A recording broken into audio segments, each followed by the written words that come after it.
Hello, hope you're doing good. In this tutorial, I'll be showing you how to make a hamburger menu in Wix.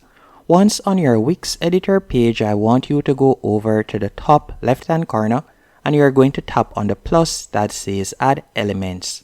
Once you have done that, from the drop down menu option, you're going to hover over menu and anchor. Then you're going to simply hover over, you can see right here, hamburger menus. Then you have different options that you can choose from. So let's say, for example, I would like to use this one. You're going to simply drag and place it. Then you can add it right here. At the moment, you can see how my menu option looks. But after adding this, if for example, I were to tap on preview in the top right hand corner, then tap on the hamburger menu, you can see how it looks right there.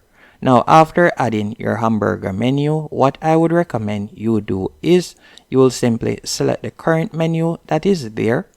After selecting the current menu, you can simply right click.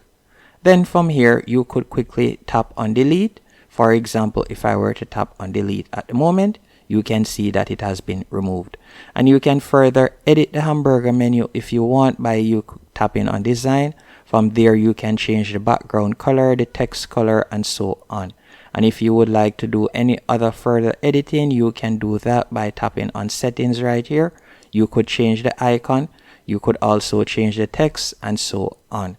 And if we were to tap on save in the top right hand corner and then tap on preview. So let's do that. If I were to tap on publish now, then tap on done. And if I were to view my site right here, you will realize that I have the drop down menu option right there. So although I deleted the first menu, it still has this right here. So I can select any page that I would like to go on. Hope you found this tutorial helpful and informative. If you did, be sure to hit the like button and subscribe.